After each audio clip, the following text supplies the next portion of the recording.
변하지 않네. 나는 주를 신뢰해.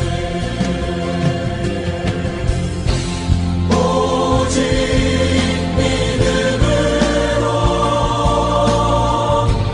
믿음으로 내가 살리라. 오직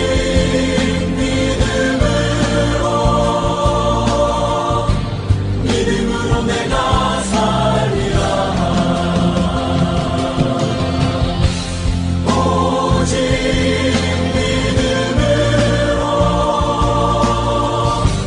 믿음으로 내가 살리라. 오직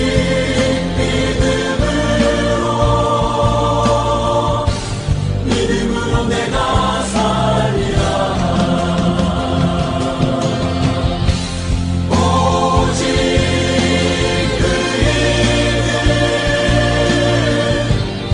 믿음으로 말미암아 살리라. 오직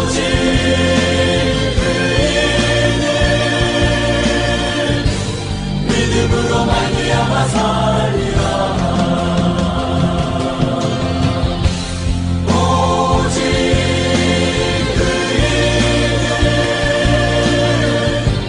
믿음으로 말미암아 살리라. 오직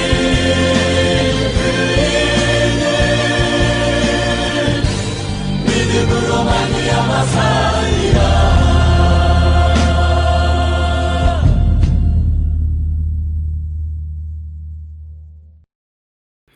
오늘 우리에게 주신 하나님의 말씀은 로마서 13장 11절에서 14절까지의 말씀입니다. 다 같이 화면을 보시면서 함께 읽겠습니다. 여러분은 지금이 어느 때인지 압니다. 잠에서 깨어나야 할 때가 벌써 되었습니다. 지금 우리의 구원이 우리가 처음 믿을 때보다 더 가까워졌습니다. 밤이 깊고 낮이 가까웠습니다. 그러므로 우리는 어둠의 행실을 벗어버리고 빛의 갑옷을 입읍시다. 낮에 행동하듯이 단정하게 행합시다. 호사한 연애와 술취함, 음행과 방탕, 싸움과 시기에 빠지지 맙시다. 주 예수 그리스도로 옷을 입으십시오. 정욕을 채우려고 육신의 일을 꾀하지 마십시오. 아멘. 하나님께서 이 말씀을 통하여 우리에게 은혜 주시기를 원합니다. 하나님의 크신 사랑과 은총이 여러분의 삶에 함께 하시기를 빕니다. 오늘은 잠에서 깨어나야 할 때가 되었습니다 라는 제목으로 함께 하나님의 말씀을 나누겠습니다. 우리는 참 많은 것을 소유하고 또 누리며 살아가고 있습니다. 그런데 그만큼 잃어버린 것이 하나 있습니다. 그것은 바로 부끄러움입니다. 예전에는 사람들이 차마 하지 못하는 일이 있었습니다. 남이 볼까 봐서가 아니라 스스로 부끄러워서 하지 못하는 일이 있었습니다. 그런데 지금은 어떻습니까? 거짓말을 하고도 당당한 사람들이 너무 많습니다. 위선이 탄로나도 부끄러워할 줄 모르고 남을 밟고 올라선 것을 능력이라고 말하며 자랑합니다. 감추어야 할 것을 오히려 내보이며 사람들의 눈길을 끌고 있습니다. 요즘 말로 하면 어그로 끈다고 하죠. 부끄러워해야 할 자리에서 웃고 미안해야 할 자리에서 오히려 따지고 듭니다. 부끄러움을 모르는 것이 아니라 부끄러움이라는 감각 자체가 무뎌져 버린 것 같습니다. 그런데 이것이 어디 세상 사람들만의 이야기이겠습니까? 언제부터인가 저도 좀처럼 낯이 뜨거워지지 않는 저의 모습을 발견할 때가 있습니다. 부끄러움을 잃어버린다는 것이 무엇입니까? 오늘 본문의 말씀을 빌리면 밤이 낮처럼 되어 버린 것입니다. 원래 사람은 낮에 참아하지 못하던 말과 행동을 어둠 속에서 그리고 밤이 깊으면 합니다.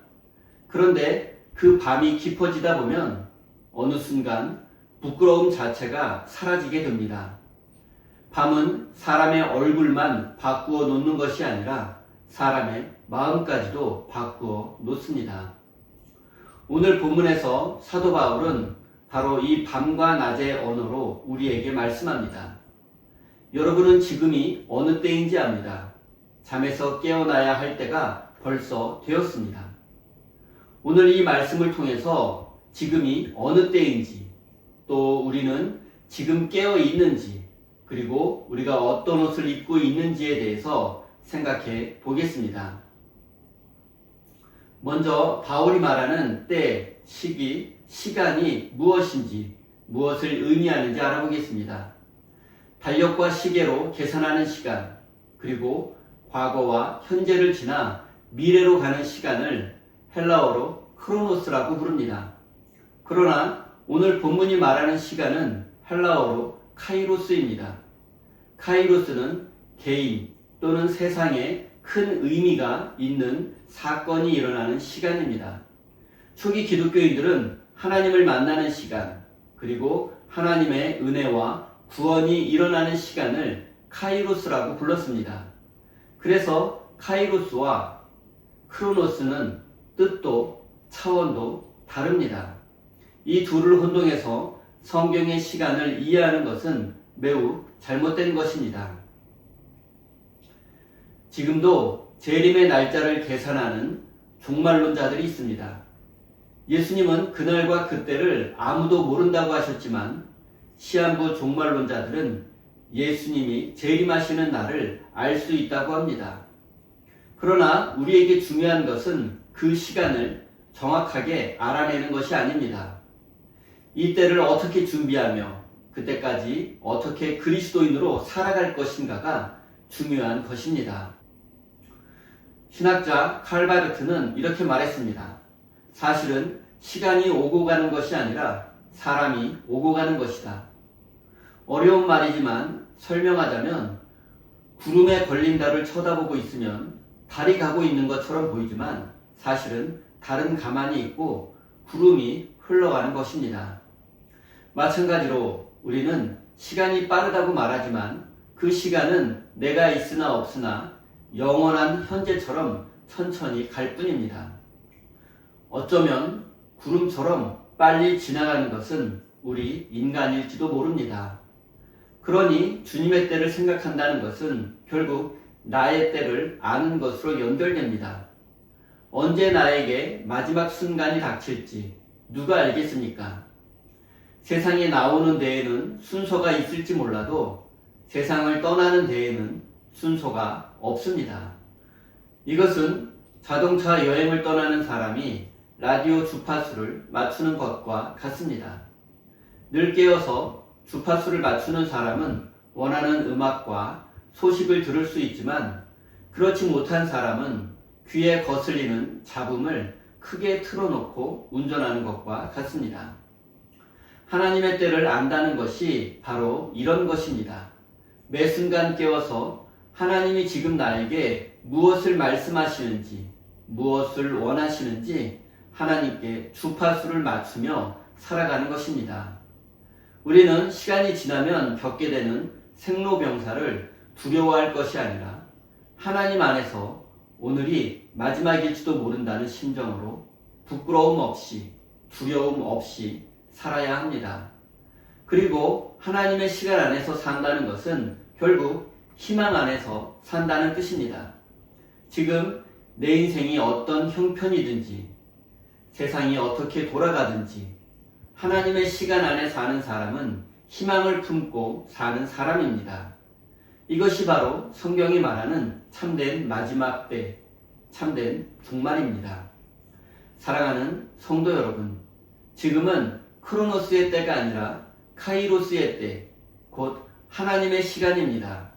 그런데 우리는 하나님의 시간이 아니라 내 시간, 내 계획, 내 욕심에 맞추어 인생을 살아오지 않았습니까? 주님이 선물로 주신 시간을 온통 나를 위해서만 사용해 오지 않았습니까?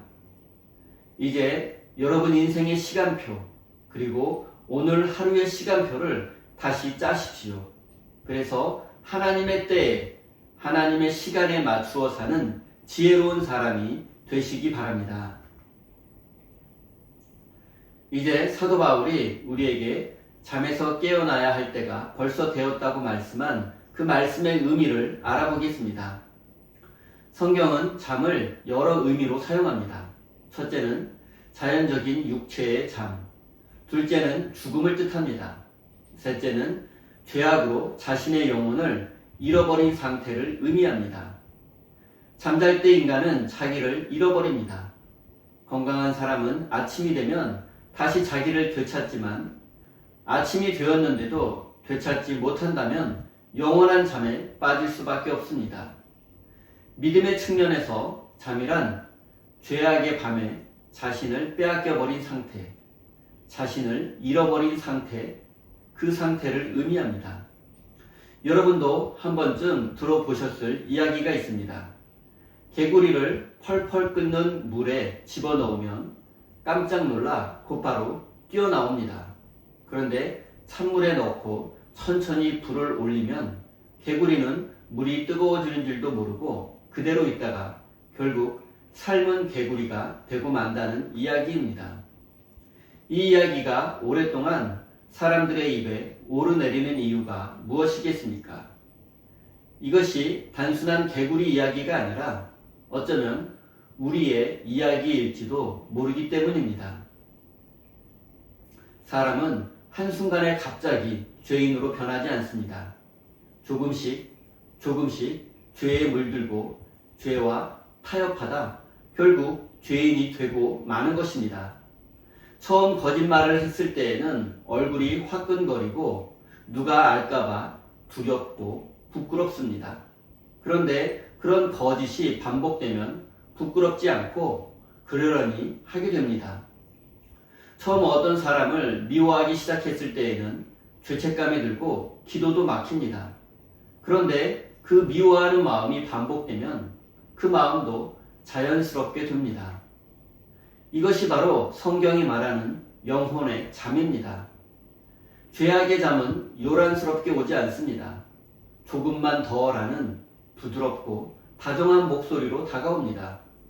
그러다 어느 날 정신을 차려보면 처음 예수님을 믿었을 때 뜨거운 믿음은 온데간데 없고 삶아진 개구리처럼 우리의 영혼은 생기를 잃어버리게 되고 맙니다. 사랑하는 성도 여러분, 지금이 바로 잠에서 깨어나야 할 때입니다. 그런데 우리는 무엇이라 대답해 왔습니까? 조금만 더 였습니다. 내일 하겠다고, 형편이 나아지면 하겠다고 미루어온 회개와 결단이 우리에게 하나씩은 있지 않습니까? 오늘 그것을 하나님 앞에 내려놓으시기 바랍니다. 그리고 미루어온 그 한 가지를 내일이 아니라 바로 지금 오늘 시작하는 믿음의 사람이 되시기 바랍니다. 이제 마지막으로 때에 맞추어 깨어있는 사람에 대해서 생각해 보겠습니다. 때를 아는 사람은 잠잘 때와 일어날 때를 구별할 수 있습니다. 그리고 일어나서는 먼저 옷을 갈아입습니다. 밤에 잘 때 입었던 옷을 그대로 입고 일하러 나가는 사람은 없습니다. 밤에 입는 옷이 다르고 낮에 입는 옷이 다릅니다. 옷은 말없이 그 사람을 드러냅니다. 우리는 누구를 만나든 입은 것으로 먼저 평가받습니다. 그런데 예수님을 믿는 사람인데 다른 사람이 볼 때 그렇게 보이지 않는다면 어떻겠습니까? 세상과 똑같은 마음, 똑같은 말과 행동을 한다면 누가 봐도 우리는 그리스도인으로 보이지 않을 것입니다. 사도 바울이 벗으라고 한 밤의 옷은 크게 세 가지입니다. 첫째는 호사한 연회와 술 취함입니다. 호사한 연회로 번역한 헬라어 코모스는 원래 술의 신 디오니소스의 축제에서 유래한 단어입니다. 절제를 잃고 흐트러지는 삶, 우리말로 하면 망나니 같은 삶입니다. 술에 취하는 것이 문제가 되는 것은 술 취함 그 자체가 아니라 술에 취해서 자기를 잃어버린다는 데 있습니다. 둘째는 음행과 방탕의 옷을 벗어야 합니다. 여기서 방탕으로 번역한 헬라어는 아셀기아인데 부끄러움을 모르는 상태를 뜻합니다. 성은 자연스럽고 우리를 행복하게 하는 것이지만 분명한 한계가 있습니다. 그런데 우리가 성을 한계 없이 사용하고 누리게 된다면 음행과 방탕으로 이어지게 되고 이것은 하나님의 뜻과 섭리를 정면으로 위반하게 되는 것입니다. 셋째는 싸움과 시기의 옷을 벗어야 합니다. 시기와 질투는 다른 사람과 나 자신을 비교하기 때문에 발생하는 죄악입니다. 그러기에 시기와 질투가 빚어내는 온갖 다툼은 기본적으로 나 자신과의 싸움입니다. 이 내적인 싸움에서 지게 되면 다른 사람과 갈등과 분열을 초래할 수밖에 없습니다. 그래서 시기와 질투는 다른 사람의 문제이기 전에 바로 나 자신의 문제입니다. 마음이 삐뚤어져 있으면 모든 것이 삐뚤어져 보일 수밖에 없습니다.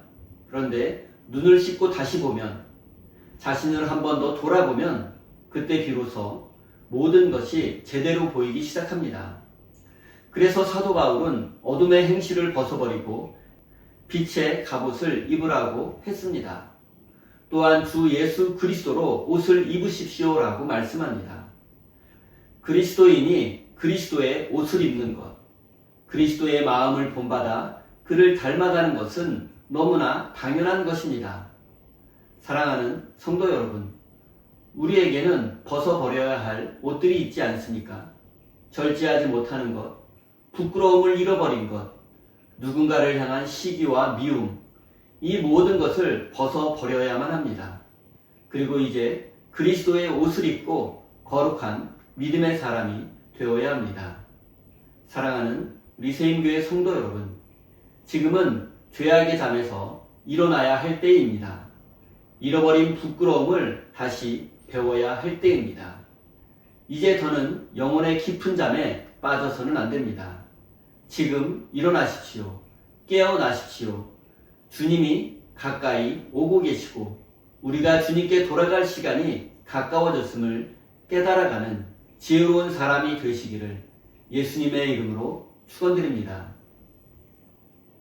우리 다 함께 주신 말씀 가슴에 새기며 기도의 자리로 나아가겠습니다.